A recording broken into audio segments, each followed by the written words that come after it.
Conan, the Phoenix on the Sword, by Robert E. Howard. Chapter 5. What do I know of cultured ways, the guilt, the craft, and the lie?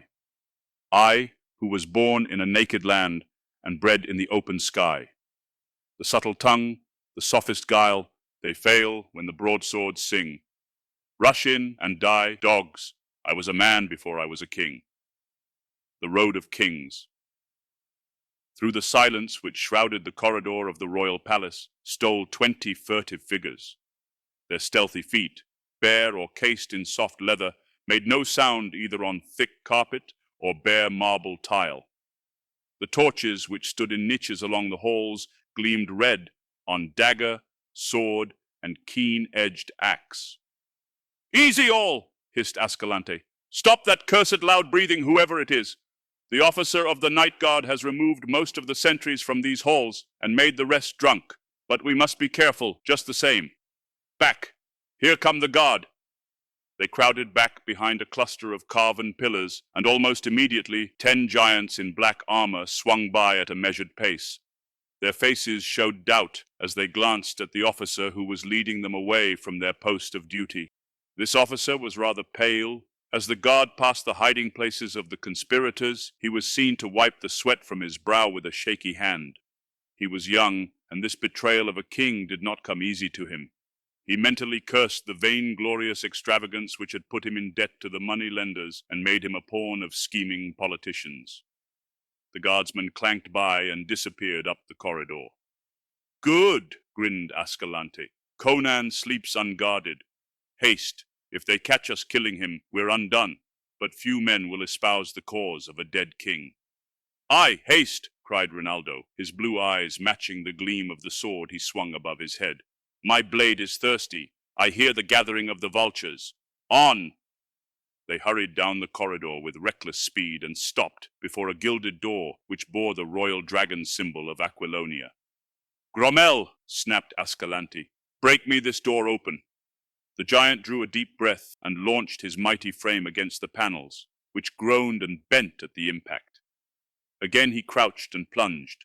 With a snapping of bolts and a rending crash of wood, the door splintered and burst inward. "In!" roared Ascalante, on fire with the spirit of the deed. "In!" yelled Rinaldo. "Death to the tyrant!" They stopped short. Conan faced them. Not a naked man roused mazed and unarmed out of deep sleep to be butchered like a sheep, but a barbarian wide awake and at bay, partly armored, and with his long sword in his hand. For an instant the tableau held, the 4 rebel noblemen in the broken door, and the horde of wild, hairy faces crowding behind them, all held momentarily frozen by the sight of the blazing-eyed giant standing sword in hand in the middle of the candle-lighted chamber. In that instant, Ascalante beheld, on a small table near the royal couch, the silver scepter and the slender gold circlet, which was the crown of Aquilonia, and the sight maddened him with desire. "In, rogues!" yelled the outlaw. "He is 1 to 20, and he has no helmet." True, there had been lack of time to don the heavy plumed casque, or to lace in place the side plates of the cuirass, nor was there now time to snatch the great shield from the wall. Still, Conan was better protected than any of his foes, except Volmana and Gromel, who were in full armor. The king glared, puzzled as to their identity. Ascalante he did not know. He could not see through the closed visors of the armored conspirators, and Rinaldo had pulled his slouch cap down above his eyes. But there was no time for surmise. With a yell that rang to the roof, the killers flooded into the room, Grommel first. He came like a charging bull, head down, sword low for the disemboweling thrust. Conan sprang to meet him, and all his tigerish strength went into the arm that swung the sword. In a whistling arc, the great blade flashed through the air and crashed on the Bosonian's helmet. Blade and casque shivered together, and Grommel rolled lifeless on the floor. Conan bounded back, still gripping the broken hilt. "Grommel!" he spat, his eyes blazing in amazement, as the shattered helmet disclosed the shattered head. Then the rest of the pack were upon him. A dagger point raked along his ribs, between breastplate and backplate. A sword edge flashed before his eyes. He flung aside the dagger-wielder with his left arm and smashed his broken hilt like a cestus into the swordsman's temple. The man's brains spattered in his face. "Watch the door, 5 of you!" screamed Ascalante, dancing about the edge of the singing steel whirlpool, for he feared that Conan might smash through their midst and escape. The rogues drew back momentarily as their leader seized several and thrust them toward the single door. And in that brief respite, Conan leaped to the wall and tore therefrom an ancient battle-axe, which, untouched by time, had hung there for half a century. With his back to the wall, he faced the closing ring for a flashing instant, then leaped into the thick of them. He was no defensive fighter. Even in the teeth of overwhelming odds, he always carried the war to the enemy.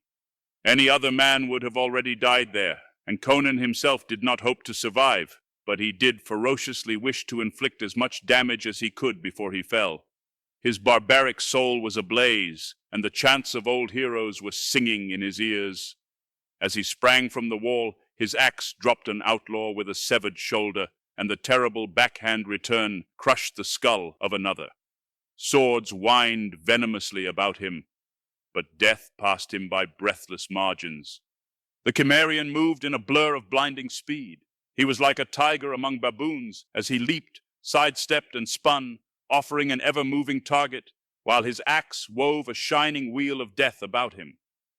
For a brief space, the assassins crowded him fiercely, raining blows blindly and hampered by their own numbers.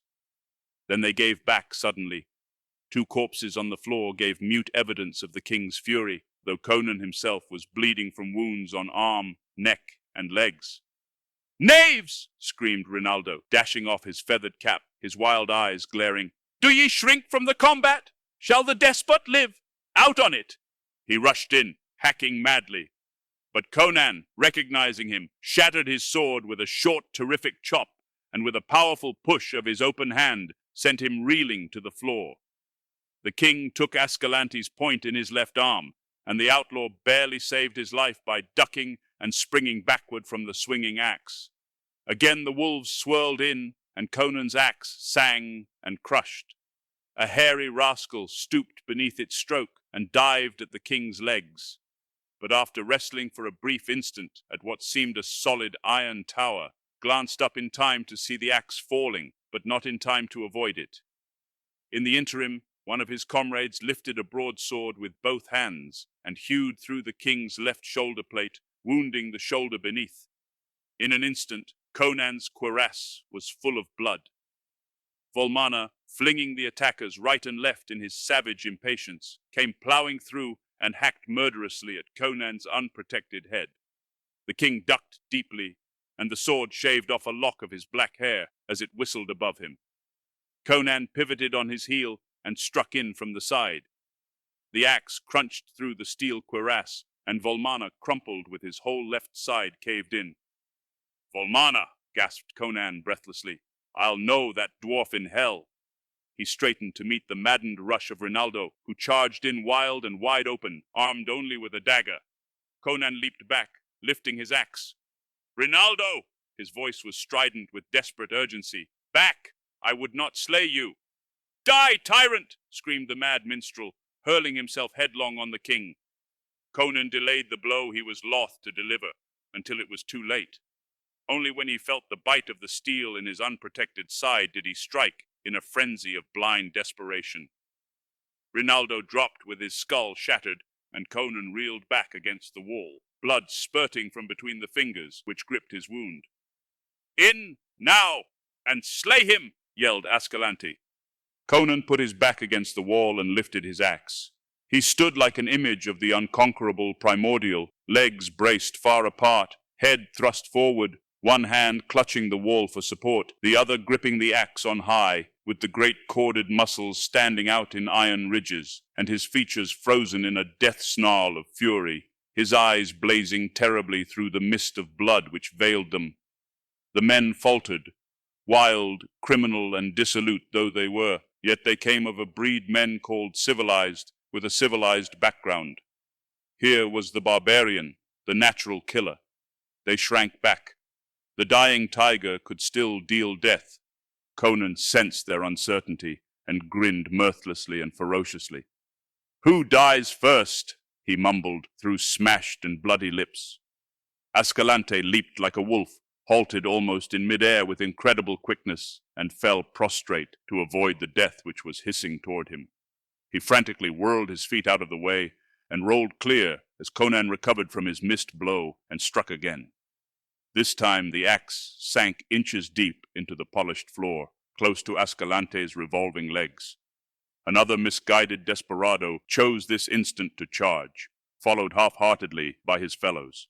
He intended killing Conan before the Cimmerian could wrench his axe from the floor, but his judgment was faulty. The red axe lurched up and crashed down, and a crimson caricature of a man catapulted back against the legs of the attackers. At that instant, a fearful scream burst from the rogues at the door as a black, misshapen shadow fell across the wall. All but Ascalante wheeled at that cry. And then, howling like dogs, they burst blindly through the door in a raving, blaspheming mob and scattered through the corridors in screaming flight. Ascalante did not look toward the door. He had eyes only for the wounded king. He supposed that the noise of the fray had at last roused the palace, and that the loyal guards were upon him, though even in that moment it seemed strange that his hardened rogues should scream so terribly in their flight. Conan did not look toward the door because he was watching the outlaw with the burning eyes of a dying wolf. In this extremity, Ascalante's cynical philosophy did not desert him. All seems to be lost, particularly honor, he murmured. However, the king is dying on his feet, and whatever other cogitation might have passed through his mind is not to be known, for leaving the sentence uncompleted, he ran lightly at Conan, just as the Cimmerian was perforce employing his axe arm to wipe the blood from his blinded eyes. But even as he began his charge, there was a strange rushing in the air, and a heavy weight struck terrifically between his shoulders. He was dashed headlong, and great talons sank agonizingly in his flesh. Writhing desperately beneath his attacker, he twisted his head about and stared into the face of nightmare and lunacy. Upon him crouched a great black thing which he knew was born in no sane or human world. Its slavering black fangs were near his throat, and the glare of its yellow eyes shriveled his limbs as a killing wind shrivels young corn. The hideousness of its face transcended mere bestiality. It might have been the face of an ancient, evil mummy, quickened with demoniac life. In those abhorrent features the outlaw's dilated eyes seemed to see, like a shadow in the madness that enveloped him, a faint and terrible resemblance to the slave Thothamon. Then Ascalante's cynical and all-sufficient philosophy deserted him, and with a ghastly cry, he gave up the ghost before those slavering fangs touched him. Conan, shaking the blood drops from his eyes, stared frozen. At first he thought it was a great black hound which stood above Ascalante's distorted body. Then, as his sight cleared, he saw that it was neither a hound nor a baboon. With a cry that was like an echo of Ascalante's death shriek, he reeled away from the wall and met the leaping horror with a cast of his axe that had behind it all the desperate power of his electrified nerves. The flying weapon glanced singing from the slanting skull it should have crushed, and the king was hurled halfway across the chamber by the impact of the giant body. The slavering jaws closed on the arm Conan flung up to guard his throat, but the monster made no effort to secure a death grip. Over his mangled arm it glared fiendishly into the king's eyes, in which there began to be mirrored a likeness of the horror which stared from the dead eyes of Ascalante. Conan felt his soul shrivel and begin to be drawn out of his body, to drown in the yellow wells of cosmic horror which glimmered spectrally in the formless chaos that was growing about him and engulfing all life and sanity. Those eyes grew and became gigantic, and in them the Cimmerian glimpsed the reality of all the abysmal and blasphemous horrors that lurk in the outer darkness of formless voids and nighted gulfs. He opened his bloody lips to shriek his hate and loathing, but only a dry rattle burst from his throat. But the horror that paralyzed and destroyed Ascalante roused in the Cimmerian a frenzied fury akin to madness. With a volcanic wrench of his whole body, he plunged backward, heedless of the agony of his torn arm, dragging the monster bodily with him, and his outflung hand struck something his dazed fighting brain recognized as the hilt of his broken sword. Instinctively he gripped it and struck with all the power of nerve and thew as a man stabs with a dagger. The broken blade sank deep, and Conan's arm was released as the abhorrent mouth gaped as in agony. The king was hurled violently aside, and lifting himself on one hand, he saw, as one mazed, the terrible convulsions of the monster, from which thick blood was gushing through the great wound his broken blade had torn. And as he watched, its struggles ceased, and it lay jerking spasmodically, staring upward with its grisly dead eyes. Conan blinked and shook the blood from his own eyes. It seemed to him that the thing was melting and disintegrating into a slimy, unstable mass. Then a medley of voices reached his ears, and the room was thronged with the finally roused people of the court, knights, peers, ladies, men-at-arms, counsellors, all babbling and shouting and getting in one another's way. The black dragons were on hand, wild with rage, swearing and ruffling, with their hands on their hilts and foreign oaths in their teeth. Of the young officer of the door guard nothing was seen, nor was he found then or later, though earnestly sought after. "Grommel! Volmana! Rinaldo!" exclaimed Publius, the high counsellor, wringing his fat hands among the corpses. "Black treachery! Someone shall dance for this! Call the guard!" "The guard is here, you old fool!" cavalierly snapped Palantides, commander of the Black Dragons, forgetting Publius's rank in the stress of the moment. "Best stop your caterwauling and aid us to bind the king's wounds. He's like to bleed to death." "Yes, yes!" cried Publius, who was a man of plans rather than action. "We must bind his wounds. Send for every leech of the court. Oh, my lord, what a black shame on the city! Are you entirely slain?" "Wine!" gasped the king from the couch where they had laid him. They put a goblet to his bloody lips, and he drank like a man half dead of thirst. "Good," he grunted, falling back. "Slaying is cursed dry work." They had stanched the flow of blood, and the innate vitality of the barbarian was asserting itself. "See first to the dagger wound in my side," he bade the court physicians. "Rinaldo wrote me a deathly song there, and keen was the stylus." "We should have hanged him long ago," gibbered Publius. "No good can come of poets. Who is this?" He nervously touched Ascalante's body with his sandaled toe. "By Mitra," ejaculated the commander. "It is Ascalante, once Count of Thun. What devil's work brought him up from his desert haunts?" "But why does he stare so?" whispered Publius, drawing away, his own eyes wide and a peculiar prickling among the short hairs at the back of his fat neck. The others fell silent as they gazed at the dead outlaw. "Had you seen what he and I saw," growled the king, sitting up despite the protests of the leeches, "you had not wondered. Blast your own gaze by looking at—" He stopped short, his mouth gaping, his finger pointing fruitlessly. Where the monster had died, only the bare floor met his eyes. "Crumb!" he swore. "The thing's melted back into the foulness which bore it." "The king is delirious," whispered a noble. Conan heard and swore with barbaric oaths. "By bad Morrigan Marca and Nemain," he concluded wrathfully, "I am sane." It was like a cross between a Stygian mummy and a baboon. It came through the door, and Ascalante's rogues fled before it. It slew Ascalante, who was about to run me through. Then it came upon me, and I slew it. How I know not, for my axe glanced from it as from a rock. But I think that the sage Epimetheus had a hand in it. Hark how he names Epimetheus, dead for 1,500 years, they whispered to each other.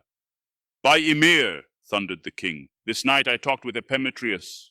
He called to me in my dreams, and I walked down a black stone corridor carved with old gods, to a stone stair, on the steps of which were the outlines of Set, until I came to a crypt and a tomb with a phoenix carved on it. In Mitra's name, Lord King, be silent."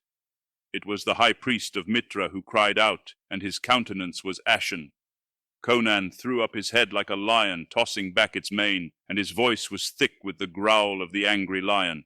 "Am I a slave, to shut my mouth at your command?"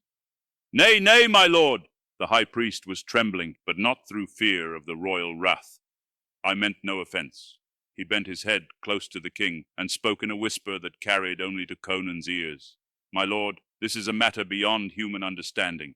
Only the inner circle of the priestcraft know of the black stone corridor carved in the black heart of Mount Golomira by unknown hands, or of the phoenix-guarded tomb where Epimetreus was laid to rest 1,500 years ago. And since that time, no living man has entered it, for his chosen priests, after placing the sage in the crypt, blocked up the outer entrance of the corridor so that no man could find it. And today, not even the high priests know where it is.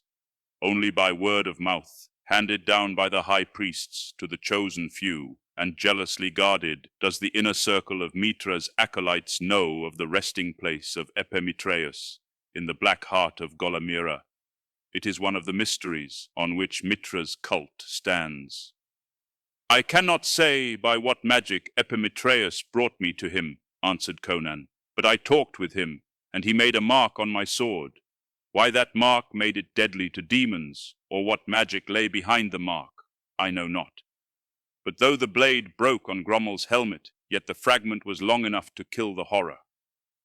Let me see your sword, whispered the high priest from a throat gone suddenly dry.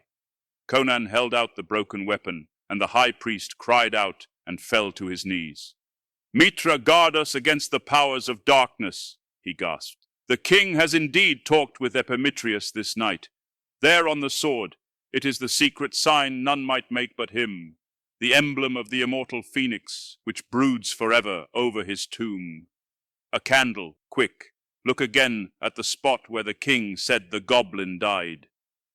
It lay in the shade of a broken screen. They threw the screen aside and bathed the floor in a flood of candlelight, and a shuddering silence fell over the people as they looked. Then some fell on their knees calling on Mitra, and some fled screaming from the chamber. There on the floor where the monster had died, there lay, like a tangible shadow, a broad, dark stain that could not be washed out. The thing had left its outline clearly etched in its blood, and that outline was of no being of a sane and normal world.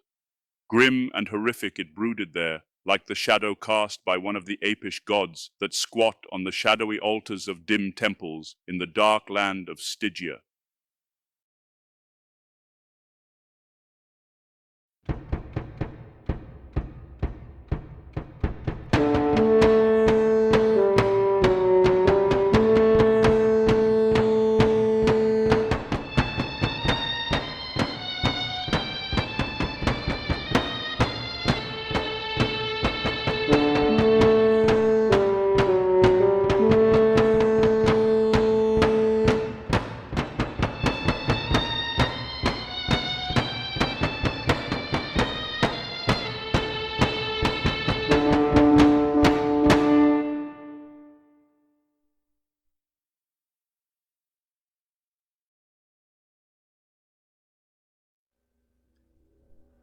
Masters, mistresses, the Doctor requires materials in order to maintain the TARDIS and ensure continued functionality. He similarly requires carbon-based comestibles to sustain his own biological functions and existence. Master would never say this, but he requires aid beyond that supplied by this unit in order to acquire these. To aid the Doctor in his various tasks and creations, this can be most effectively achieved via Patreon or Substack subscriptions, or through donations directly to PayPal. Or if you desire physical goods in return for your contributions, written accounts of my travels with the Doctor are also available on Amazon. Links are in the description below. Thank you, masters, mistresses.